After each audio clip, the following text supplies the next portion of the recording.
Tea time topics. Tea time topics. Tea time topics. Tea. Hi everyone, welcome to Tea Time Talks. I'm Tori. And I'm Emin. And Tea Time Talks is a time when we talk about history, current events, things we're super excited about or interested in. And today we're talking about pandemics. That's right. And later, we're going to have Tea Time Talks go live. So you can actually ask us your questions about things you're excited about. We'll pick the topics, we'll bring some questions, and we can all have a great conversation about these things that we are interested in. Today, we have a special guest who's coming to join us. So, with us today, we have Vadim Cogan, who is a health educator at the Washington State Department of Health. Hi, Vadim. Hi. So I'm Vadim. I work for the Washington State Department of Health. I'm a health educator that helps people learn how to best protect themselves and their families from getting sick. Can you first explain to us what a pandemic is? So a pandemic is just a new sickness that's spread from person to person across a large part of the world or across the whole world. Pandemic is just a word that health workers like me or doctors use to describe how far a sickness is spread. So what is this pandemic? So this pandemic is called COVID-19. It's a sickness that started in 2019 and is caused by one type of virus, coronavirus, or some people call it SARS-CoV-2. Think of the smallest thing that you can see. It could be an ant or a grain of sand or the head of a pin. A virus is smaller than that. It's so small, you can't see it. Scientists need to use special machines like microscopes to see viruses. So there's also many viruses in the world. Most of them don't get you sick, and some do. Viruses like the flu or cold viruses can make you sick with the flu or cold. The entire world right now is working on a treatment or a vaccine to help protect people before they can get it. So how do you protect against something you can't see? That's hard to do. So since coronavirus has pretty similar symptoms to the flu, people feel a runny nose or a fever or coughing and sneezing, it's really important to test people if they feel sick and for people to stay home when they feel sick, just in case they do have coronavirus or COVID-19. So it's also important for people to cover their coughs and sneezes and to wash their hands when they go to the bathroom or when they come back home after going outside. All those things will protect other people from getting COVID and also protect you from being exposed to COVID. We always talked about giving your face a hug when you feel like you're going to sneeze, right? Cool. Exactly. There's two going ways to do it. One is to sneeze into your elbow, and then the other one is to sneeze into a tissue and then throw that tissue away. But either way, those are better than sneezing to your hands because it's so easy to put your hands on other things, including your mouth or face. And then that's really one of the most common ways that you can spread COVID and other diseases like it, like the flu or the cold. So should we all practice together? Let's cough into our elbows. 1, 2, 3. Yeah, that would be better. So what's the difference between coronavirus and COVID-19? So why is it called coronavirus and COVID-19? Well, coronavirus is called coronavirus because under a microscope, it looks like a ball with a little crown on it. And that crown is made of proteins. In Latin, corona is the word for crown. So coronavirus means crowned virus. COVID-19 is just the sickness that coronavirus causes. So COVID-19 stands for co, which is corona, BI, virus, D, disease, and 19 is 2019. So it's coronavirus disease 2019. So how does it spread? So have you ever sneezed or coughed into your hand and felt like it was wet or sticky? When someone's sick with coronavirus, the droplets that come from those coughs or sneezes have virus in them. And when they cough or sneeze into their hands and touch something else, or if they cough or sneeze into the air and someone inhales those droplets, they can also get sick. So that's why it's so important to stay home if you're sick and to wash your hands so that just in case you did touch something that had coronavirus on it, you could wash the virus away. When you wash your hands for at least 20 seconds with soap and water, you can also sing the happy birthday song to help you get to 20 seconds, or the ABC song. It's also important to wear a mask if you go outside. Some people can be sick with coronavirus for a few days and not know they're sick yet. And those people can get other people sick. So it's important to wear masks so that it would catch any of those droplets while you cough or sneeze. If you do feel sick, it's really important to stay at home. Talk to your parents and have them call your doctor and get tested for coronavirus if you feel any of those symptoms. What about when you're just out and you're wearing your mask and you feel like you're probably pretty safe, but your nose itches? Should you be touching your mask in your face? I know it's hard. You should do your best not to itch your nose, especially with unwashed hands while you've been outside. You don't know what you may have been touching or what you've been exposed to. So it's really important for you to make sure you come home, wash your hands, and then it's okay to touch your face. I feel like I know more now. Well, Vadim, thank you for being here today and answering our questions about COVID-19 and the pandemic that we're currently experiencing. I hope that people can feel they can respond to you, but we are going to provide some more information about how to get in contact with you and your department at the end of this video. Thank you. And thanks for having me. Thank you. Our next section of our Tea Time Talks is always going to be, what's the tea? What is the topic about? Why are we excited about it? What happened in history that we want to talk about? So the first pandemic that we're going to talk about historically was called the Black Death or bubonic plague, which also, it turns out, was the pneumonic plague. So all of those different names are pretty much the same thing. It was bacteria called Yersinia pestis that was getting people really, really sick. So sick that about a third of Europe's population ended up dying from the plague during the years that it was happening most, which was 1347 to 1351. So I guess that was actually 4 years. And it was a really scary time because nobody really knew much about germs, and they definitely didn't know about germs that are so small that you can't see them, like bacteria, which were, as I said, getting people really sick, but they were also getting sick in ways that people didn't really understand, which means that the bacteria was actually being spread through the air. So people who had gotten the pneumonic plague were breathing on or coughing on other people, and then those people would catch the plague, and then they would get really sick, and people had no idea how this was happening because it kind of just looked like magic, right? Oh, wow. It was really scary, and they didn't know what to do about it, but they came up with a really good idea, which we still use part of today. And that idea was, let's keep people away from other people. Since we don't know how people are spreading this disease to each other, what we can do is make sure that no people who are sick are near anybody else, because then hopefully nobody else can catch the disease however it's spreading. So during the plague, this one kind of mask became really familiar and really famous, and it was called a plague doctor's mask. And honestly, they look terrifying. So I'm going to try and draw a picture. Here's what it looks like. This has got a hat, and then there's a big beak, and they would wear like stuff on their neck so that literally none of their skin is showing, and it's got this big hole for your eyes. So imagine that you're really sick and you see this, and this guy is your doctor and they're supposed to help you. But the reason they did this was actually for kind of a good idea. They thought that the plague was airborne, which means that the germs traveled through the air. And they weren't exactly wrong about that. Unfortunately, they also thought that it was just called bad air, which is called miasma. They thought it was bad air that got you sick.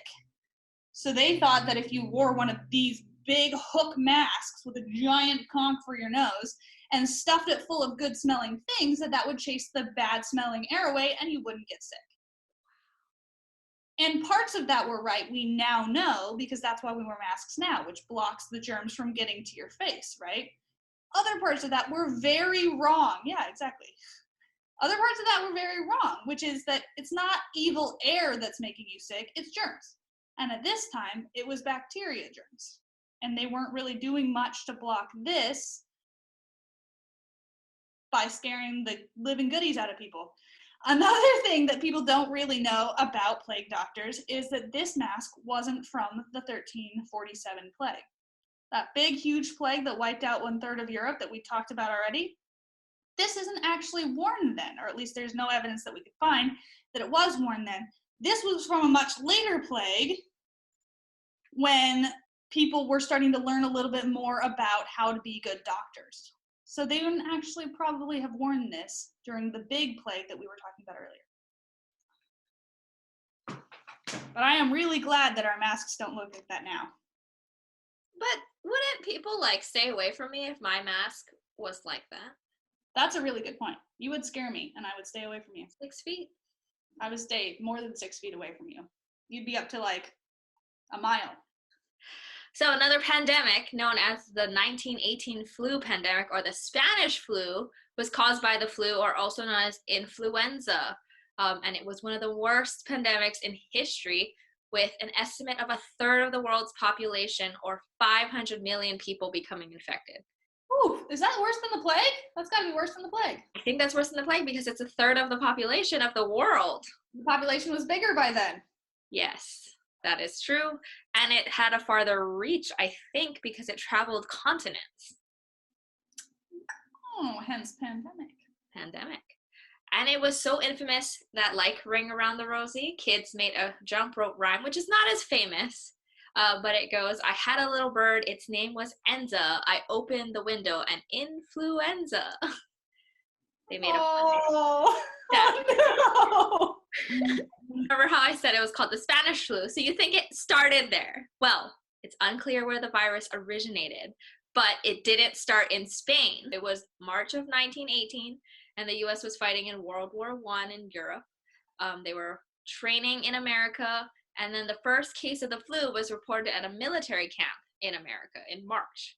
And the flu was very contagious, like the flu we catch now, and so it spread all over the camp. And so with modern transportation, because this was more modern times, there were trains, cars, and ships, and they were shipping out American soldiers all around the nation. And then the flu was spreading to other military camps around America. And then they all got infected, so now many camps were infected. And then they were sent across the water by ship to Europe to fight in the battlefield. Oh no. And then it eventually spread to more people who were on our side, so the Allies, like the French and British soldiers. And then eventually it somehow spread across the battlefield to the German soldiers. So now everybody has it. And Spain, back then, decided they didn't want to have any part in this war, so they remained a neutral country. And their first case wasn't reported until May. How did they get the blame for it, though? So, because it was 2 months later, May 1918, after the US saw their first case, they were reporting it in their media, so in their newspapers and things like that. And especially when their king got it in Spain, the King of Spain got this flu, they reported about it in the paper, and it became a big deal, and they're reporting about the outbreak. Now, why didn't the US or France or Britain report about the flu outbreak? Because he who felt it felt it. We were in the middle of a war. But we were in the middle of a war, and the US and other countries wanted to keep morale up, and that means they didn't want it to seem too weak and scary and that everything, all hope was lost. So they said, we're not going to talk about this flu, and we're just going to do war coverage and talk about happy things. So then when Spain reported about it, everyone blamed them and looked to them being like, you caused this, because they had no idea that America got it first. That's disappointing and annoying. That's really annoying. It wasn't their fault. It wasn't their fault. And then so the virus stuck around, and they all thought it might go away in the summer because viruses don't do well in hot temperatures sometimes, but it didn't.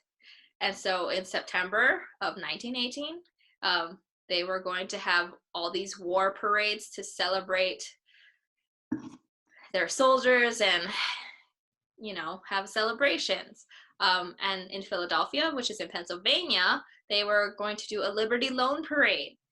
But everybody, all the health officials were like begging their mayor to shut it down, cancel the parade, but he refused.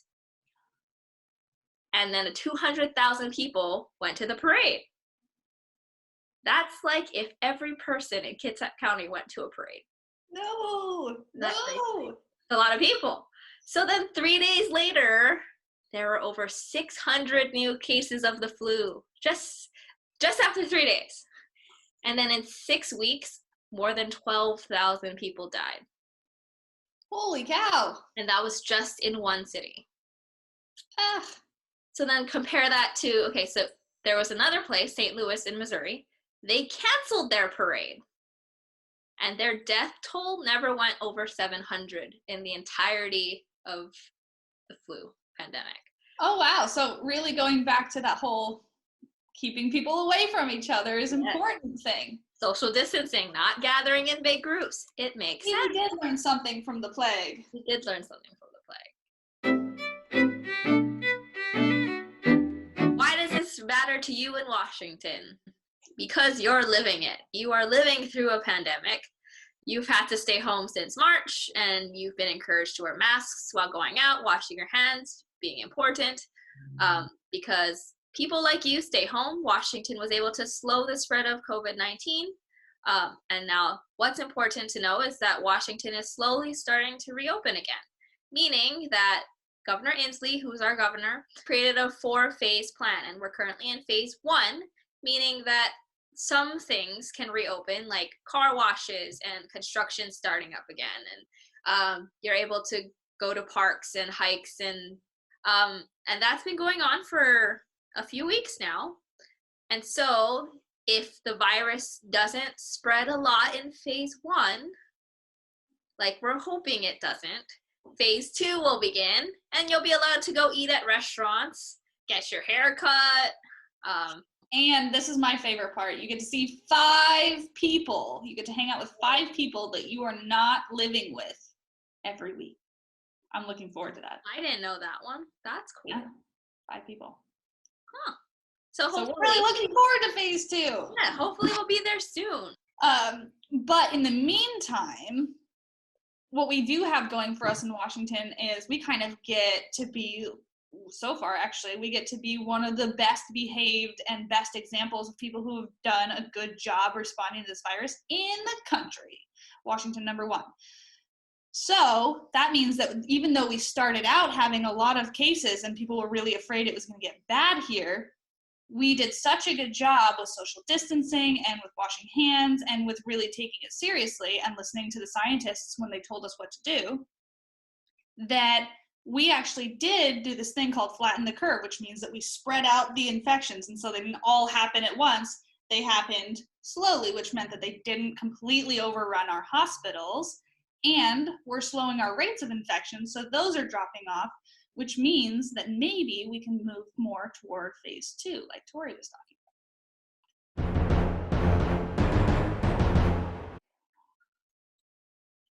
So, you can't see my mouth anymore. It's definitely moving back here, but that's actually kind of part of the point, because one of the things that we can do is to wear these masks when we go out in public and when we know we're going to be around people, because it keeps those germs, like I said, from your breath, or because you didn't wash your hands, but especially from your breath with a mask. It keeps those germs away from other people. So this is what I can do to be helpful, is wear a mask when I'm going out around other people. And when we start to hang out in the library again, right? Yes. Remember, though, not to touch the outside of your mask and take it off from the back. Mm-hmm. Like that. Because all the germs are living on the front. After we finish using our mask, we put it away somewhere, don't touch it too much, and wash it. Mm-hmm. Speaking of washing, you can wash your hands. You've been told this many times in the last 2 months, but you can wash your hands. Remember to do it for 20 seconds. Get the tops, the bottoms, in between your fingies, on your thumbs, under your nails. Squish, squish, squish your thumbs. And then rinse your hands with warm water. And soap. And soap. Oh my gosh. Not just water, soap. But yes, warm soapy water, washing your hands. And if you took part in the TikTok competition or the TikTok craze of the washing your hands dance from Vietnam, that's cool. Send us your videos so that we can see what good jobs you are doing with washing your hands. Just like in older pandemics, the best way we know to keep people safe for right now, before we have a vaccine and anything else to really fight the virus, the best thing we know is to keep people away from other people. So you're going to stay 6 feet away, which is the distance of a llama length. I know, isn't that a good way to remember it? It's a llama length away. You stay 1 llama from me. And then you're going to, every time you come back in, you're going to wash your hands. Always wash your hands. Always wash your hands. Don't touch your face. Don't touch your eyes. Don't touch your nose. Don't touch your ears when you're at classes. Don't touch your glasses. Only do that after you've washed your hands for 20 seconds. For 20 seconds.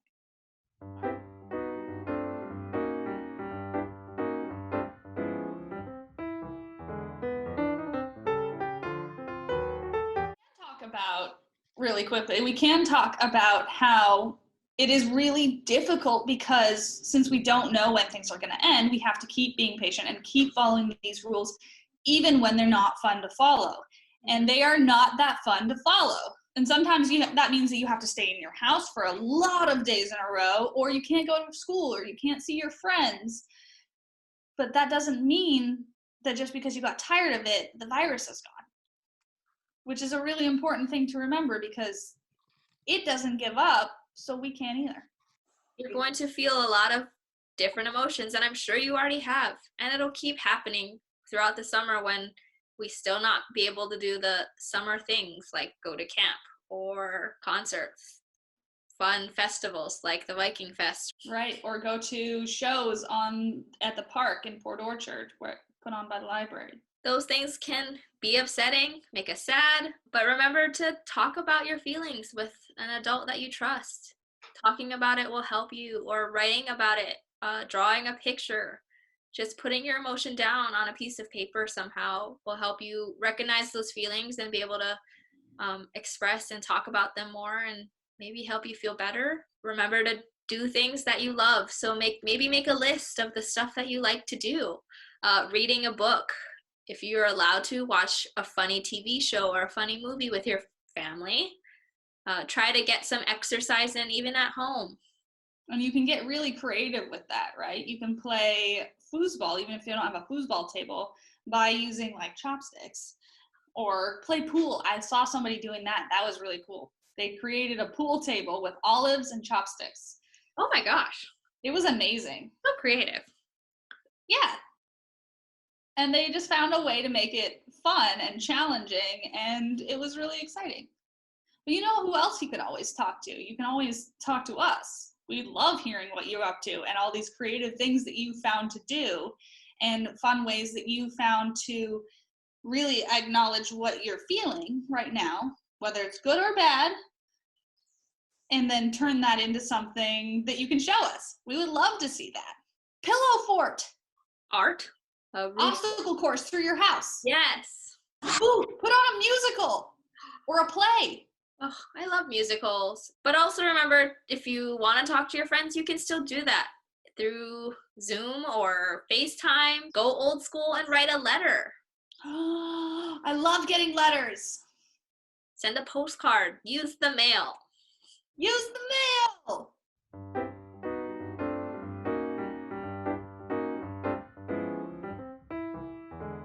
For more information about coronavirus, about pandemics, about what we should be doing right now to try to help keep each other safe, you can visit our state's Department of Health website, which we're going to provide at the end of this video.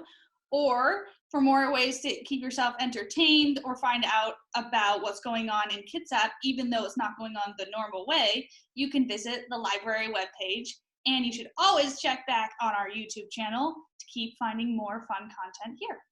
That's our talk on pandemics. We hope you enjoyed it and learned something new today. We want to say a special thank you to Vadim for coming and the Department of Health for letting him join us today and for all that great information. I've learned something new from him. I think Emmons learned something new. Definitely learned something new. And so we want to say thank you for him for joining us. Okay, don't forget to log on next week. Thank you so much for watching. We are hoping to see you and have a live conversation around our next Tea Time topic.